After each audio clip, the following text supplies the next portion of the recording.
Uno de los aspectos más sorprendentes, extraordinarios, asombrosos de la obra redentora de Cristo es que Él hizo a través de su vida, su muerte, su resurrección, su ascensión, todo lo que había que hacer para que un pecador pudiera ser salvo, y luego dejó en manos de hombres comunes y corrientes como tú y como yo, que vayamos por el mundo a predicar ese mensaje y de esa manera aplicar esa obra que Él hizo hace 2000 años en el corazón de los pecadores. Id y haced discípulos a todas las naciones, encomendó Cristo a su iglesia en Mateo 28.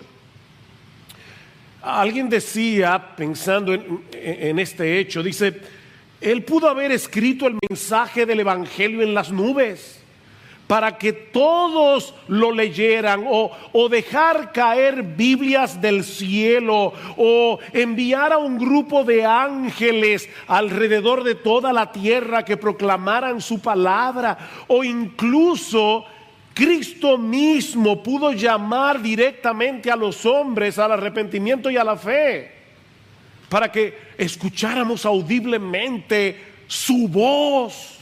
¿Ustedes se imaginan eso? Fulano, ven y arrepiéntete, cree en mí, oh Señor. Pero eso no fue lo que Él hizo. Él decidió enviar hombres. Impresionante. Él decidió hacer eso por medio de hombres. Mis hermanos y personas que nos visitan en esta mañana, y qué gozo tenerlos hoy en medio nuestro.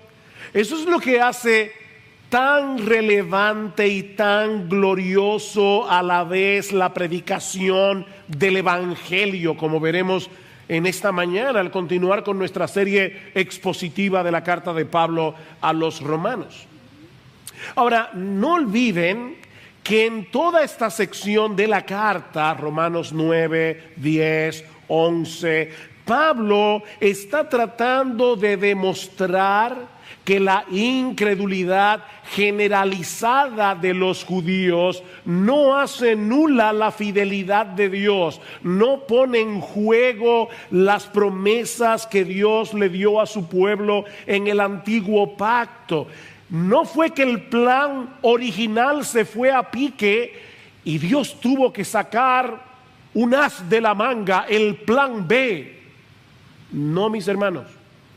Desde el principio de la historia de la redención, vemos que dentro del Israel nacional, Dios tiene un Israel espiritual escogido por gracia. Vean otra vez Romanos capítulo 9, versículo 6. Pero no es que la palabra de Dios haya fallado, porque no todos los descendientes de Israel son Israel, ni son todos hijos por ser descendientes de Abraham.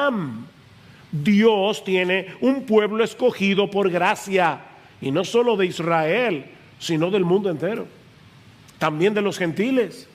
De manera que la salvación no depende de la raza, depende de la gracia. Ahora, ¿quiere esto decir que los incrédulos se perderán porque no fueron escogidos? Dios tiene un pueblo escogido por gracia. Entonces, aquellos que no se salvan es porque no fueron escogidos. Esa es la pregunta que Pablo está respondiendo desde el final del capítulo 9 hasta el capítulo 10. Y su respuesta básicamente es esta: si bien es cierto que Dios es el responsable de la salvación final de los creyentes, el hombre que se pierde es responsable de su condenación. Esa es la respuesta de Pablo. De manera que la razón por la que los israelitas rechazan a Cristo no es porque no fueron escogidos, sino porque en su orgullo ellos prefieren tratar de ganarse la salvación por medio de su esfuerzo, por medio de su obediencia a la ley, antes que venir como mendigos pidiéndole a Dios misericordia. Romanos capítulo 10, Versículo 3, pues desconociendo la justicia de Dios y procurando establecer la suya propia, no se sometieron a la justicia de Dios. Ese es el problema, dice Pablo. No, yo no quiero la justicia como un regalo, yo me la quiero ganar con mi obediencia. Ese es el contexto del pasaje que vamos a estudiar en la mañana de hoy. Y podemos resumir la enseñanza de esta sección de Romanos 14 al 21, capítulo 10, 14 al 21, en dos encabezados. En primer lugar, en los versículos 14 y 15, Pablo nos muestra que la predicación del Evangelio es el medio usado por Dios para salvar a los pecadores. Muy sencillo, ¿verdad? Nada complicado. La predicación del Evangelio es el medio usado por Dios para salvar a los pecadores. Y luego vamos a ver que Pablo dice, los israelitas escucharon la predicación y la rechazaron. Pero lo primero que él quiere demostrar es, ellos tenían lo que se necesitaba. Predicación. Noten versículo 13. Yo estaba ahí sentado y cuando Cifrido dijo vamos a leer la escritura, yo sabía que el texto que tocaba leer hoy era Romanos capítulo 14, 10, 14 al 21, porque yo mismo fui que pedí que lo leyeran, pero en mi mente pensé, ay, si leyera desde el versículo 13. Y eso fue lo que él hizo. Versículo 13, para ponerlo en contexto, porque todo aquel que invoque el nombre del Señor será salvo. Versículo 14, ¿cómo pues invocarán a aquel en quien no han creído? ¿Y cómo creerán en aquel de quien no han oído? ¿Y cómo oirán sin haber quien les predique? ¿Y cómo predicarán si no fueren enviados? Tal como está escrito, cuán hermosos son los pies de los que anuncian el evangelio del bien. ¿Ven el punto, mis hermanos? Todo lo que se requiere para recibir el regalo de la salvación es invocar a Cristo como Señor, confiando en la eficacia y suficiencia de su obra en la cruz. ¿Saben que hay personas que invocan a Cristo y no son salvos? Cada vez que tienen un problema, y sobre todo si es un problema serio, ¡ay, Señor! Ellos invocan. Jesús, ayúdame. Pero no es de esa invocación que Pablo está hablando aquí. Para esas personas Jesús es como un paramédico. Ustedes que tienen un accidente de tránsito, esperan que llegue el 911, viene el paramédico, te atiende, te da los primeros auxilios, pero tú no tienes nada que ver con ese paramédico nunca más. Tú no lo vuelves a ver, probablemente. No es de esa invocación que Pablo está hablando aquí. Es aquel que decide levantar su bandera blanca de rendición y se somete voluntariamente a Jesús como Señor, confiando en su obra de redención. Vean otra vez el versículo 9, que si confiesas con tu boca a Jesús por paramédico, no por Señor. Y no olviden que esa palabra significa Dios, amo, dueño, soberano, gobernante. Todo aquel que confiesa con su boca a Jesús por Señor y crees en tu corazón que Dios le resucitó de entre los muertos, que Dios aceptó su obra en la cruz del Calvario, que Dios aceptó el pago por nuestros pecados. Si tú crees eso, serás salvo. Serás salvo. Pero ahora Pablo quiere mostrarnos el papel tan crucial que juega la predicación del evangelio en este proceso, para que un pecador pueda creer en Cristo, invocar su nombre y ser salvo. Nadie puede invocar el nombre del Señor a menos que sepa quién es el Señor y lo que Él hizo para salvar a pecadores, y Él crea en esos hechos acerca del evangelio. Creer, conocer, creer en los hechos del evangelio. De ahí la primera pregunta de Pablo en el versículo 14. ¿Cómo pues invocarán a aquel en quien no han creído? No se puede invocar sin creer. Imagínate que tú estás en un río profundo. Hay algunos ríos aquí en República Dominicana, por lo menos cuando yo era chiquito eran profundos, y a veces se formaban remolinos y una persona fácilmente se podía ahogar. De hecho, a veces se topaban con arena movediza. Era peligroso.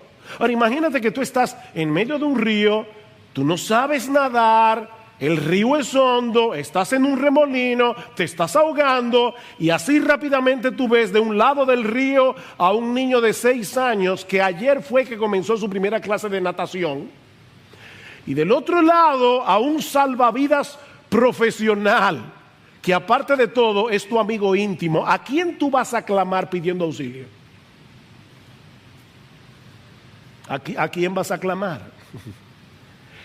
Antes de invocar el nombre de Jesús y pedirle que te salve, debes creer que Él es Dios, que se hizo hombre, que obedeció la ley de Dios perfectamente desde la cuna hasta la tumba, que siendo inocente murió en una cruz, que fue levantado de la tumba victorioso al tercer día para pagar así y justificarnos de nuestros pecados, y entonces clamarle que te salve. Mira, mi hermano, mi amigo que estás aquí, si no conocemos esos hechos del Evangelio o no creemos en la veracidad histórica de esos hechos, ¿cómo voy a pedirle a Jesús que me libre de la esclavitud y de la condenación del pecado y me conceda como un regalo la vida eterna? ¿Cómo se lo voy a pedir? Hay personas que de verdad yo creo que son bien intencionadas. Quizás tú los has visto, que se colocan en la puerta de un centro comercial y a todo el que pasa por ahí le dice: Dios te ama, Dios te ama. Vuelvo y repito, probablemente son bien intencionados, pero déjenme decirles que eso no es evangelizar. Eso no es evangelizar. Nadie se va a salvar porque crea que Dios existe. El diablo sabe eso. Dice en Santiago y tiembla. Nadie se va a salvar porque crea que Dios es amor. Nadie, óyeme, nadie se va a salvar porque crea que Dios es amor. Necesitamos conocer y creer lo que Él hizo a favor de pecadores por medio de la persona y la obra del Señor Jesucristo para resolver el problema de nuestros pecados sin pasar por alto su justicia. Y no es que hay que ser un teólogo para salvarse, no hay que ser un teólogo. Estas son verdades muy sencillas del Evangelio. Lo que estoy diciendo es que se requiere un conocimiento esencial, un conocimiento fundamental de los hechos del Evangelio para creer, invocar y ser salvo. Somos pecadores. Merecemos el infierno, merecemos la condenación, ser condenados en el tribunal de Dios. Pero el Dios hombre, Jesucristo, pagó por nuestros pecados. ¿Es difícil de entender? De manera que la salvación es por gracia, es por medio de la fe. Porque Dios hizo por medio de Jesucristo todo lo que había que hacer para conceder la salvación como un regalo a todo el que venga clamando por misericordia. ¿Es eso difícil de entender? Pero eso nos lleva de la mano a la siguiente pregunta. Versículo 14. ¿Cómo pues invocarán a aquel en quien no han creído? ¿Y cómo creerán en aquel de quien no han oído? ¿Ven el punto? Ese conocimiento acerca de Jesús, acerca de lo que Él hizo en la cruz del Calvario, no se adquiere por intuición. No es que un día tú te levantaste y dijiste: ven acá, Jesús, ¿qué fue lo que hizo Jesús? Si te pones a razonar y llegas a la conclusión de que Él murió por nuestros pecados, no, eso no pasa así. Nadie llega a ese entendimiento por intuición. Yo necesito oír el Evangelio para entender y creer en el Evangelio. ¿Y cómo vamos a escuchar? Dice Pablo, o por medio de la predicación. Tercera pregunta, ¿y cómo oirán sin haber quien les predique? Ven, yo no necesito un sueño, yo no necesito una visión para saber quién es Cristo, para saber lo que Él hizo para salvarnos. Yo necesito predicación. Ahora bien, hay un detalle extremadamente importante en la segunda pregunta que necesita más observación. Y mira, mi hermano, de verdad, si tú no te acuerdas de nada de este mensaje, pero te acuerdas de esto, yo me iré, medianamente satisfecho. Yo quisiera que tú recordaras todo el sermón, pero me voy a ir bastante satisfecho. Lo que dice la segunda pregunta literalmente es lo siguiente: ¿cómo creerán en quien no han oído? Fíjense que yo sé que nuestras Biblias incluyen acerca de quién no han oído. ¿Cómo creerán en aquel acerca de quién o de quién no han oído? Pero lo que el texto griego dice literalmente es esto: ¿cómo creerán en quién no han oído? Mis hermanos, lo que voy a decir esto con calma, así tranquilo, para que no nos perdamos. Lo que Pablo parece estar diciendo aquí no es únicamente que tenemos la necesidad de escuchar acerca de Cristo durante la predicación para salvarnos, sino que necesitamos escuchar a Cristo. No es de Cristo, es a Cristo. Podemos traducirlo también de esta manera: ¿cómo creerán en aquel a quien no han oído? Mis hermanos, predicar fielmente las Escrituras no es otra cosa que hacer oír la voz de Jesucristo desde el púlpito, porque este libro es su palabra, inspirada por su Espíritu.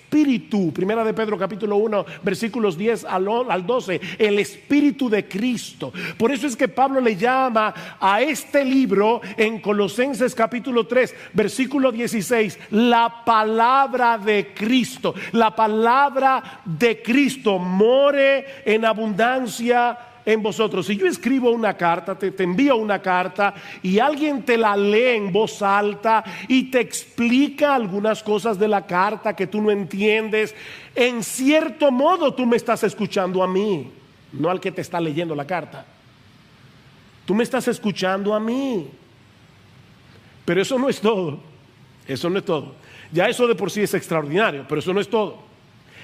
El Nuevo Testamento también nos enseña que cuando el Evangelio es predicado, Cristo, que está presente en su iglesia, moviéndose en medio de los 7 candeleros de oro, como dice en Apocalipsis, Cristo mismo viene y comienza a aplicar su palabra en el corazón de sus ovejas, a hablarle a sus ovejas personalmente. Mis hermanos, Cristo está aquí. Cuando su iglesia se congrega, Él está aquí haciéndonos oír su voz a través de la predicación. El discurso del buen pastor, Juan capítulo 10. en verdad os digo. Y cuando Cristo usa esa fórmula, está diciendo, mira, esto que te voy a decir no es una migaja de verdad, es una montaña de verdad. En verdad os digo, el que no entra por la puerta en el redil de las ovejas, sino que sube por otra parte, ese es ladrón y salteador. Pero el que entra por la puerta es el pastor de las ovejas. A este abre el portero y las ovejas oyen su voz. Llama a sus ovejas por nombre.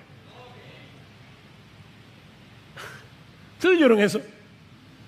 Llama a sus ovejas por nombre y las conduce fuera. Cuando saca todas las suyas, va delante de ellas y las ovejas lo siguen porque conocen su voz. Versículo 16, yo tengo otras ovejas que no son de este redil, a estas también me es necesario traerlas y oirán mi voz. Y serán un rebaño con un solo pastor. Versículo 27, mis ovejas oyen mi voz y yo las conozco y me siguen. Y la pregunta es, ¿y cómo podemos oír esa voz? Porque Pablo está diciendo, nadie se puede salvar a menos que escuche la voz de Cristo. Pero esa voz no viene directamente desde el cielo, sino a través de la predicación. ¿Y cómo irán? Otra vez el texto nuestro dice, sin haber quien les predique. Literalmente el texto griego dice, ¿cómo irán sin predicación? ¿Cómo irán sin predicación? Es a través de la predicación del evangelio que las ovejas de Cristo escuchan su voz. Es lo mismo que vemos en el capítulo 2 de la carta de Pablo a los Efesios. Pablo, en el versículo 16, dice que Cristo derribó la pared intermedia de separación que había entre judíos y griegos para reconciliar con Dios a los dos en un cuerpo por medio de la cruz. Y ahora escuchen, y vino y anunció paz a vosotros que estabais lejos y paz a los que estaban cerca. Vino. ¿Y cuándo Cristo fue a Éfeso? Cristo nunca salió de Israel, de los contornos. Lo más lejos que él llegó fue a Sidón y a Tiro, arriba en el norte. Cuando Cristo estuvo en la ciudad de Éfeso. Escuchen cómo John Stott responde esta pregunta. El mismo Cristo que una vez hizo la paz mediante su cruz, predica la paz mediante sus heraldos, sus predicadores, sus pregoneros. Y otro teólogo llamado Gustav Wingren, él dice lo siguiente, perdonen el nombre tan raro, pero me encanta la cita. Es la predicación la que provee los pies sobre los que Cristo camina para acercarse a nosotros y alcanzarnos. La predicación tiene un único objetivo y es que Cristo pueda venir a aquellos que se han reunido a escuchar.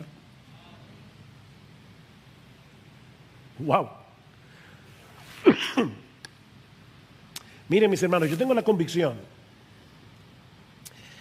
de que los creyentes vendríamos a la iglesia con otra actitud si recordáramos que la predicación de la palabra no es un mero estudio bíblico. Es el medio a través del cual Jesucristo se hace presente y hace oír su voz a través de la voz de un predicador.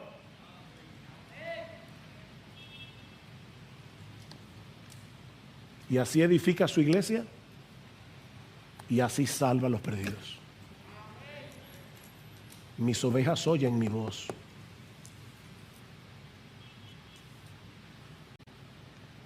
Pablo dice en 2 Corintios 5:19 que Dios nos encargó a nosotros la palabra de la reconciliación. Así que somos embajadores en nombre de Cristo, como si Dios rogase por medio de nosotros, otra vez literalmente, como Dios rogando por medio de nosotros, os rogamos en nombre de Cristo, reconciliados con Dios. Mis hermanos, los predicadores no somos simples mensajeros. Los predicadores no somos simples maestros. Somos mensajeros, somos maestros, pero somos más que eso. Somos embajadores. Un embajador es aquel que ha sido oficialmente llamado y comisionado para hablar en nombre de su gobierno y con la autoridad de su gobernante. Por eso es que nosotros nos paramos aquí a predicar, porque no venimos a negociar esto. No venimos a preguntar, ¿tú qué piensas? Vamos a hacer una mesa redonda. No estamos haciendo ninguna mesa redonda. Estamos aquí como embajadores del Rey de Reyes, del Señor de Señores, diciéndole al mundo, así dice Jehová. Y todo el mundo debe escuchar su voz. No estamos negociando nada. Estamos anunciando algo en nombre de Dios. En nombre de Dios. De ahí la cuarta pregunta de Pablo en el versículo 15. ¿Y cómo predicarán si no son enviados? ¿Enviados por quién? Bueno, por el contexto debemos entender que Pablo se está refiriendo a Dios como aquel que envía, comisiona a sus mensajeros. Rogad al Señor de la mies para que Él envíe obreros a su mies. Dios los envía para anunciar en su nombre que hay perdón en Cristo para todo aquel que cree. Los predicadores, dice Pablo en 2 Corintios capítulo 2, versículo 17, hablamos de parte de Dios y delante de Dios. De parte de Dios y delante de Dios. La iglesia es la embajada del reino de los cielos. Y los predicadores somos los embajadores que traemos palabras de paz a los enemigos de Dios.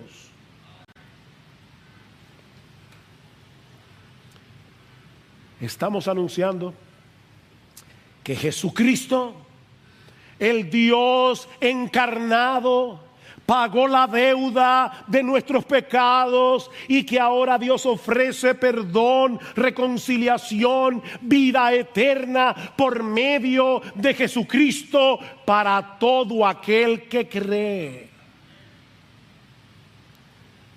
Es por eso que los pies de los que llevan este mensaje al mundo son tan preciosos.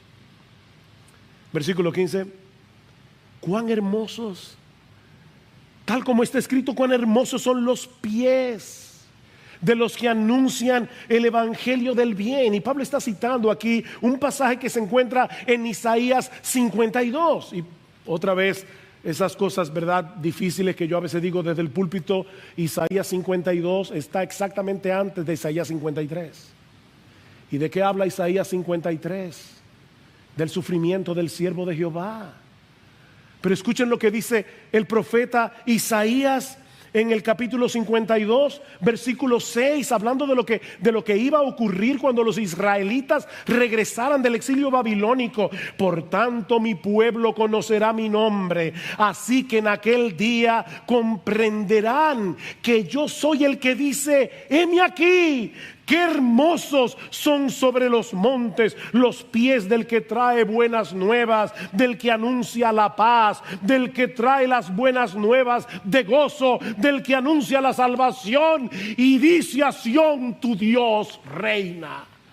Qué hermosos son esos pies, Fuimos comisionados por Dios para proclamar el mensaje, el glorioso mensaje de que nuestro Rey Jesús ya venció en la cruz del Calvario, ya está entronado en los cielos a la diestra de Dios el Padre y tiene toda potestad para conferir perdón y vida eterna a todos los que creen en Él invocando su nombre. Cuán hermosos son esos pies. Mis hermanos, qué privilegio para los que predican y qué privilegio para los que escuchan. No el que escucha a un predicador, no importa quién sea, es el que escucha la voz de Jesucristo a través del predicador. ¡Qué privilegio! ¡Qué privilegio! Dios estableció predicadores para hacer oír a través de ellos la voz del buen pastor. Mi amigo, no esperes ver una visión, no esperes escuchar una voz del cielo. Escucha a sus embajadores. La palabra predicación que Pablo usa aquí significa pregonar como un heraldo. Se aplica primariamente, no únicamente, pero primariamente a los hombres que han sido llamados por Dios, comisionados por Dios para predicar públicamente su palabra. Pero ¿saben qué? Lo que se predica desde el púlpito debe resonar durante la semana, en la medida en que los creyentes comparten con otros el mensaje del Evangelio. Santificad a Dios el Señor en vuestros corazones, dice Pedro en el capítulo 3, versículo 15. En otras palabras, escucha la voz de Cristo y obedécela. Santifica al Señor en tu corazón. Ahora, cuando tú hagas eso y comiences a moverte en el mundo como un verdadero cristiano, eso va a levantar preguntas. Y Pedro dice, y estad siempre preparados para presentar defensa con mansedumbre y reverencia ante todo el que demande razón de la esperanza que hay en vosotros. Todo el mundo volviéndose loco por el coronavirus. El esposo tratando de largarse de la casa, la esposa tratando de matarlo, y los vecinos viendo este hogar cristiano y se preguntan, ¿qué es lo que esta gente tiene? Mis hermanos, nadie va a invocar el nombre de Cristo a menos que crea en Cristo, y nadie puede creer en Cristo a menos que escuche el mensaje del Evangelio. Es por eso que los pies de los que se desplazan para compartir este mensaje son tan hermosos. Mira, mi hermano, mi hermana, déjame decirte algo, sobre todo las hermanas. Es completamente irrelevante si tú eres hermosa. Es completamente irrelevante si tienes una hermosa figura. Dios está mirando tus pies. A Dios le importan tus pies. Tus pies. ¿A dónde van tus pies? En tu anhelo de que otros conozcan a nuestro bendito, glorioso, exaltado Señor y Salvador Jesucristo. ¡Cuán hermosos son esos pies! Viene a mi memoria el famoso corredor ateniense Filípides. Cuando Grecia derrotó el imperio persa en la batalla de Maratón, año 490 antes de Cristo, el general Milcíades reclutó a su soldado más veloz, Filípides, para ir a Atenas a dar las buenas nuevas de que ellos habían vencido, de que los persas habían sido derrotados. Y cuenta la historia que Filípides corrió tan rápido los 42 kilómetros que había entre los campos de Maratón y la ciudad de Atenas, que cuando llegó a la ciudad, con su último aliento solo pudo decir, hemos vencido, y ahí cayó muerto. Y es en honor de Filípides que nosotros corremos, digo yo no, los que corren el famoso maratón, que son 42 kilómetros, 26 millas, la misma distancia que corrió Filipides en aquel día. Oh mis hermanos, el mensaje que nosotros tenemos que comunicar es infinitamente más importante que el que corredor alguno haya comunicado jamás. Cristo venció en la cruz, el diablo fue derrotado, nuestra deuda fue saldada, completamente saldada, y ahora Dios ofrece en el Evangelio perdón y vida eterna a todo aquel que cree. Oh, cuán hermosos son esos pies. Pero ahora viene la segunda parte de la argumentación de Pablo, en los versículos 16 al 21. Recuerden el contexto. Y lo que Pablo va a decir ahora es que lamentablemente, muchos de los que escuchan el mensaje del Evangelio deciden permanecer en la obstinación y rebeldía de sus corazones. Versículo 16. Sin embargo, Pablo ha dicho algo tan glorioso, pero de repente dice, sin embargo, y yo me imagino de verdad que cuando Pablo escribió esto, su corazón estaba roto en 1000 pedazos. No todos hicieron caso al Evangelio. Miren qué glorioso es la predicación. Cristo mismo llamando a los hombres, pero no todos hicieron caso, no todos obedecieron. Porque Isaías dice, Señor, ¿quién ha creído a nuestro anuncio? Y ese texto se encuentra precisamente en Isaías 53. ¿Ven? Isaías 52, cuán hermosos son los pies de los que anuncian el Evangelio. Isaías 53, Señor, ¿y quién ha creído a nuestro anuncio? ¿Quién ha creído a nuestro anuncio? Es interesante notar que ese texto de Isaías 53 se cita al final del ministerio de Jesús en el Evangelio de Juan. Capítulo 12, antes de la semana de la pasión, dice, los judíos no creyeron en Jesús, como dice Isaías, ¿quién ha creído a nuestro anuncio? Y ese mismo texto aparece en Hechos 28 para hablar del ministerio de Pablo. Y dice una vez más que los judíos no oyeron, no creyeron, como dice Isaías, Señor, ¿quién ha creído a nuestro anuncio? ¿Ven? Mis hermanos, la predicación puede ser ungida por el Espíritu de Dios y no producir absolutamente nada en el corazón de muchos. Pasó con Jesús, pasó con Pablo y ha pasado con muchos predicadores a lo largo de la historia. Nosotros no podemos evaluar a un predicador por el tamaño de su iglesia. Hay predicadores muy fieles que tienen iglesias muy pequeñas, están en lugares muy duros. Y hay predicadores de la prosperidad enviados por el mismo infierno con estadios llenos de personas. Porque dice que se amontonarán gente teniendo comezón de oír. Eso es lo que la gente quiere oír. No este mensaje del Evangelio. No todos obedecieron al Evangelio. Lo que Pablo está diciendo es, Cristo debe ser escuchado para ser creído, y Él es escuchado por medio de la predicación del Evangelio. Versículo 17, así que la fe viene del oír, y el oír por la palabra de Cristo. La fe viene del oír. ¿El oír qué? Porque ese texto no dice, la fe viene por el oír la palabra de Cristo, ¿vieron?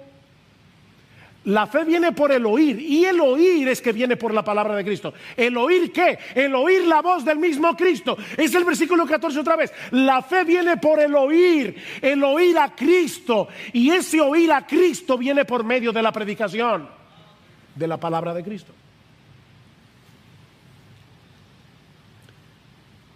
Pero qué triste que muchos que tienen el privilegio de escuchar, y algunos están sentados en esta iglesia y vienen con sus padres domingo tras domingo, tras domingo, tras domingo.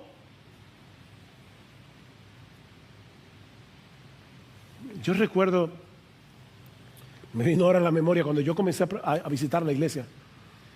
Alguien predicó un sermón evangelístico usando el personaje de Sansón, y él decía: Sansón no sabía que Dios se había alejado de él. Y el predicador, un predicador muy sencillo, él decía: tú estás ahí sentado en tu silla y tú no sabes que estás sin Dios. Y él llamaba a las personas: ven, ven. Y yo recuerdo como si fuera ayer, yo sentado en esa silla con lágrimas en mis ojos, diciendo: no voy a ir. Increíble la dureza de nuestro corazón. ¡Cuánta dureza! Mis hermanos, lo que Pablo está tratando de probar es que el problema de Israel no fue que no tuvieran la oportunidad de escuchar el evangelio, fue que ellos decidieron mantenerse en incredulidad. Vean el versículo 18. Pero yo digo, ¿acaso nunca han oído? Tal vez Pablo es que mira, es que nunca oyeron el evangelio. Y dice Pablo: ciertamente que sí. Por toda la tierra ha salido su voz y hasta los confines del mundo sus palabras.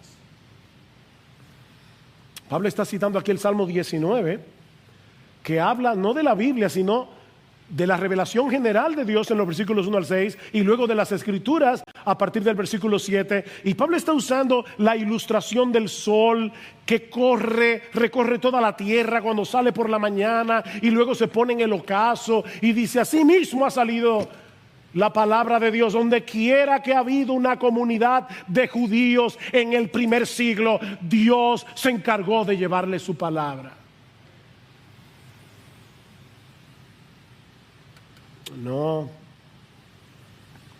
No fue que no escucharon, fue que no quisieron creer. Mi amigo, ese es tu problema. Tu problema es que tú sabes muy bien lo que el evangelio dice. Tú sabes que tú eres pecador. Tú sabes que vas camino al infierno. Tú sabes que Jesucristo es el Salvador, pero no te quieres someter a Él como Señor. Yo he tenido que hablar muchas veces, sobre todo con jóvenes que me dicen: pero mire, pastor, créame, yo he hecho eso muchas veces. Le he dicho: Señor, sálvame, y no pasa nada. ¿Y saben lo que yo me imagino en mi mente que está pasando? Probablemente, porque no soy Dios, no veo el corazón de nadie, pero ¿saben lo que yo creo que está pasando? Que esas personas no se quieren ir al infierno, pero tampoco quieren dejar el mundo. Y están con una soga aferrados al mundo, tratando de ver qué tanto se pueden extender para agarrar a Cristo e ir al cielo, pero sin soltar su pecado, sin soltar el mundo. Así no se puede. Es invocar a Jesús como Señor. Como Señor.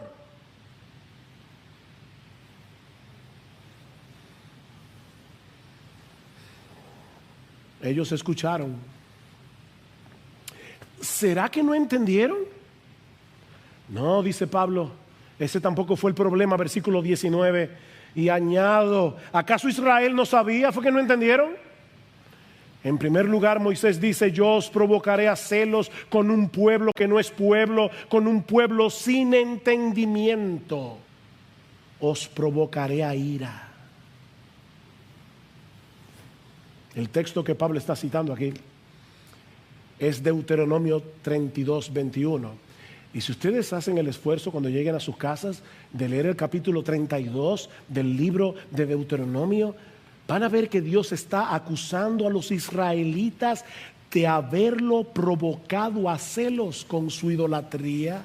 A pesar de todas las obras que él había hecho a favor de su pueblo, ellos me han provocado a celo con lo que no es Dios. Me han irritado con sus ídolos. Yo pues los provocaré a celos con los que no son pueblo. Los irritaré con una nación insensata. Y vamos a ver en el capítulo 11 cómo Dios usa eso para salvar a los judíos. Porque hay judíos que se salvan. Pero eso lo veremos más adelante. El argumento de Pablo aquí, y noten que esta cita es muy parecida a la que él había usado antes en el libro de Oseas. Llamaré a un pueblo que no es pueblo y lo haré pueblo mío. La misma cosa. Lo que Pablo está diciendo es, al ver la conversión masiva de los gentiles, Israel debió haber reconocido que Dios estaba llevando a cabo lo que de antemano había prometido en sus propias escrituras. ¿Es que no leyeron la Biblia? Versículo 20. E Isaías, otra cita, Moisés, Deuteronomio, ahora Isaías. E Isaías es muy osado y dice: fui hallado por los que no me buscaban, me manifesté a los que no preguntaban por mí. Wow, hermanos, ese texto es tan hermoso. Déjenme leerles, perdonen un momentito más. Déjenme leer el texto tal cual está en Isaías 65, que es de donde Pablo está citando. Me dejé buscar por los que no preguntaban por mí, me dejé hallar por los que no me buscaban. Dije: heme aquí a una nación que no invocaba mi nombre. Wow, o sea, somos nosotros las criaturas que debemos decirle: Señor, heme aquí. Pero Dios es tan bueno que Él condesciende y se aparece a un pueblo gentil que no tenía la Biblia, que no conocía el pacto abrahámico, que no conocía las promesas del Mesías. Y Dios le dice a los gentiles: mírame aquí, heme aquí. ¿Y esos gentiles creyeron? Pablo acaba de cerrar su argumento, porque él comienza con lo mismo en el capítulo 9, versículo 30. ¿Qué diremos entonces? Que los gentiles que no iban tras la justicia alcanzaron justicia, es decir, la justicia que es por fe. Pero Israel, que iba tras una ley de justicia, no alcanzó la ley. ¿Ven el mismo argumento? Versículo 20. Fui hallado por los que no me buscaban. Versículo 21. Pero en cuanto a Israel, dice, y vuelve a citar a Isaías: todo el día he extendido mis manos a un pueblo desobediente y rebelde. Wow, mis hermanos. Dios se está mostrando aquí como un padre. Un padre que extiende los brazos a su hijo pródigo, a su hijo extraviado, y le pide que vuelva a casa. Hijo mío, vuelve, hijo mío. Las puertas de tu casa están abiertas de par en par. Serás bienvenido aunque vengas sucio como el hijo pródigo, habiéndote revolcado en el lodo. Ven, hijo mío. ¿Ustedes se imaginan eso? Dios, ven, mi hijo, ven. Pero el hijo decide mantener su actitud desafiante en contra de su padre. ¿Por qué la mayoría de los israelitas rechazaron al Mesías? ¿Porque no fueron elegidos? No, porque no quisieron. ¿Ven el contraste, hermanos, entre Romanos 9 y Romanos 10? En Romanos 9, Pablo enfatiza la elección soberana de Dios en la salvación de los creyentes. A partir del capítulo 9, versículo 30 y hasta el final del capítulo 10, Pablo enfatiza la responsabilidad humana en aquellos que se pierden. No podemos escoger entre una doctrina y la otra. Las dos están en la Biblia. Pero pastor, yo no entiendo, yo tampoco. Pero Dios lo dice. Dios lo dice, y sea Dios veraz y todo hombre mentiroso. Me recuerda al niño aquel que cuando en la escuela dominical, un maestro inconverso lo quiso ridiculizar, le dijo: entonces tú crees que es verdad, que que una ballena se tragó a Jonás.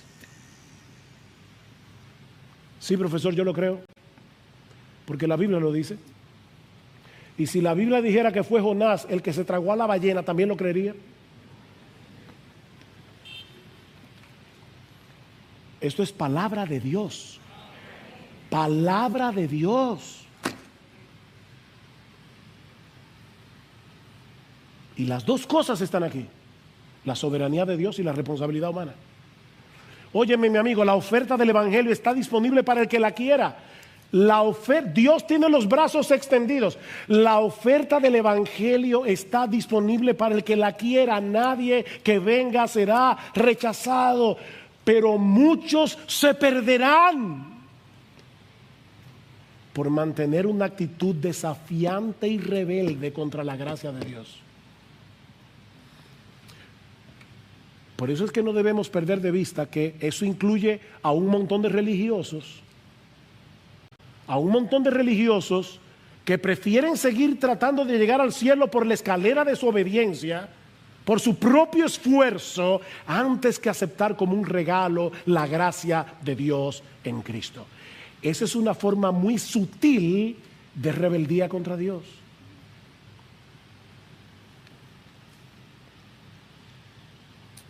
Mis hermanos,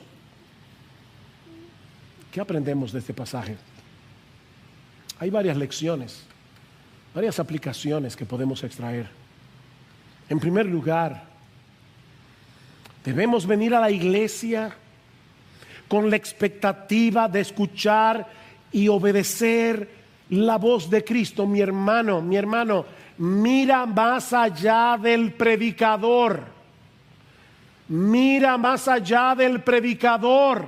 Contempla a Cristo mismo hablándole a su pueblo a través de la predicación de su palabra. Él se hace presente por su Espíritu en medio de su iglesia congregada para hablar al corazón de sus ovejas. De manera que nosotros debemos venir con esa expectativa. Oh Señor, nos hemos congregado en tu presencia para escuchar tu voz. Oh Señor, háblanos por medio del predicador y danos un corazón sensible para atesorar y obedecer tu palabra, Señor. ¿Tú vienes a la iglesia con esa actitud? ¿Con esa expectativa?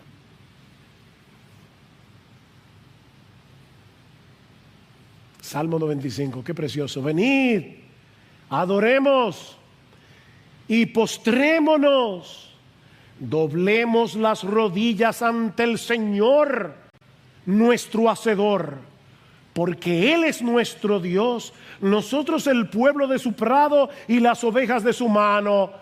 Si oís hoy su voz, no endurezcáis vuestro corazón. ¿Ven?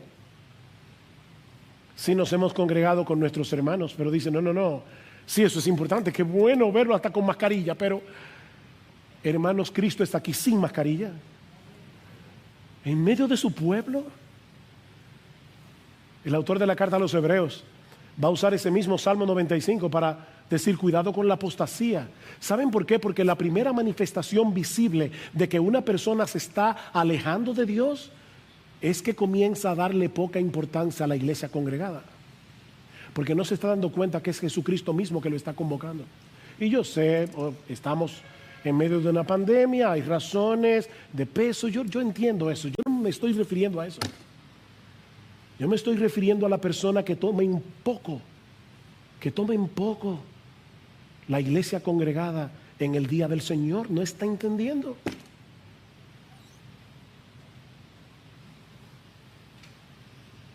Pero aprendemos también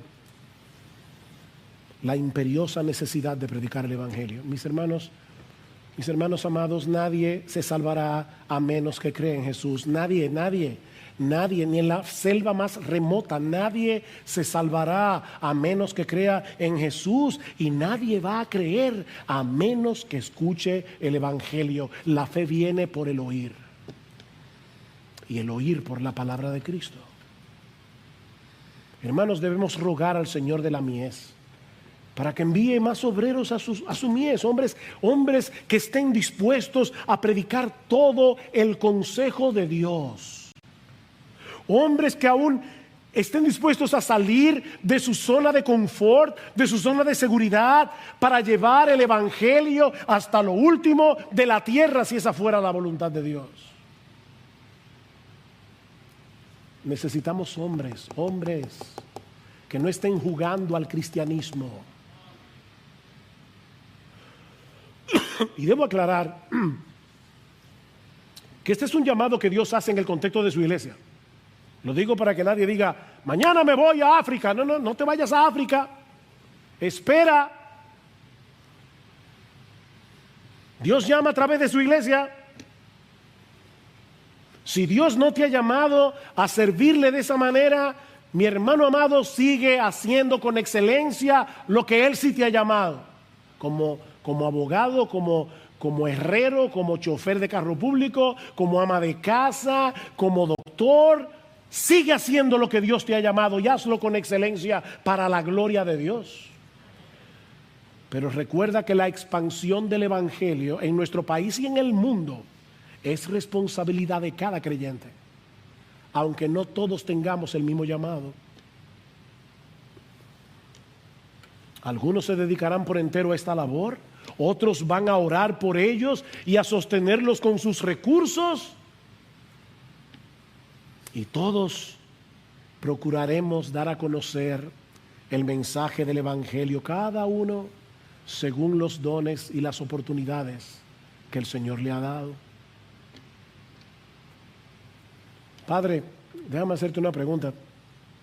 ¿Cuál es tu reacción cuando tu hijo de 17, 18 años te dice, papá, mira, yo no quiero ir a la universidad a estudiar una carrera, yo quiero ser misionero? ¿Cuál es tu reacción? Mijo, de eso nadie vive. Miren, mis hermanos, hay padres cristianos que desaniman a sus hijos. Por supuesto, no podemos tomar en serio cada vez que un joven dice que se quiere ir a las misiones. Por eso es que estoy diciendo que ese llamado ocurre en el contexto de una iglesia local. Pero ¿sabes qué? Tu corazón debe saltar de alegría si tu hijo te dice eso. Bien, mi hijo, vamos a hablar con los pastores y vamos a examinar el caso.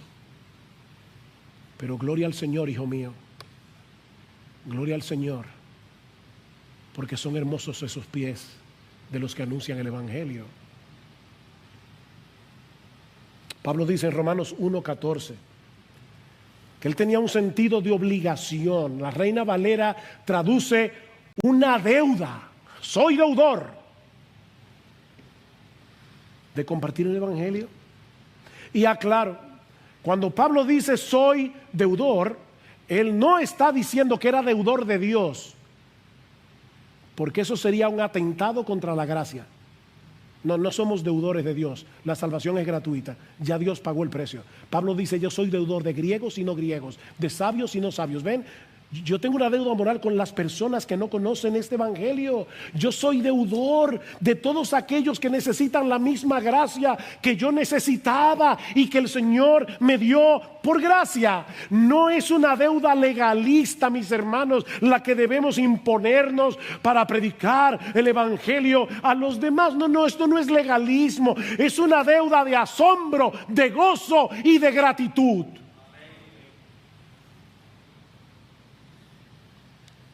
¿Recuerdan cuando los discípulos fueron amenazados para que no hablaran más en el nombre de Cristo? ¿Qué respondieron ellos? Oh, no, tenemos que cumplir la gran comisión.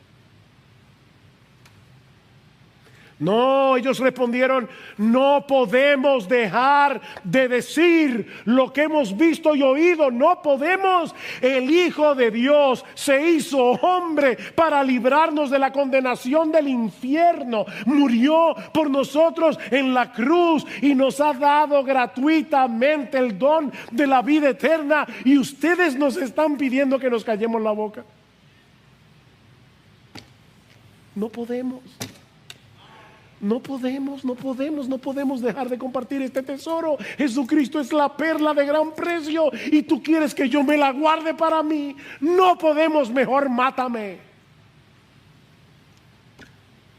Y murieron martirizados porque siguieron predicando el evangelio. No podemos. No es una deuda legalista, no es tengo que predicar. No, es que mi amado hermano, en la misma medida en que crezca nuestro aprecio, nuestro asombro, nuestra gratitud por nuestro Salvador y por nuestra salvación, en esa misma medida vamos a querer compartir con otros el mensaje del evangelio, el tesoro precioso que tenemos en Jesús. Pero no quisiera concluir esta mañana sin antes hacer lo que este pasaje nos mueve a hacer: rogarte en nombre de Cristo que te reconcilies con Dios si todavía no lo has hecho. Te estoy rogando en nombre de Dios, como si Dios estuviera rogando por mi boca. Os rogamos en nombre de Cristo.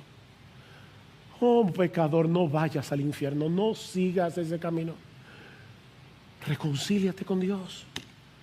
Reconcíliate. La oferta del evangelio está disponible para el que la quiera. Nadie que venga será rechazado. Las manos del Señor continúan extendidas.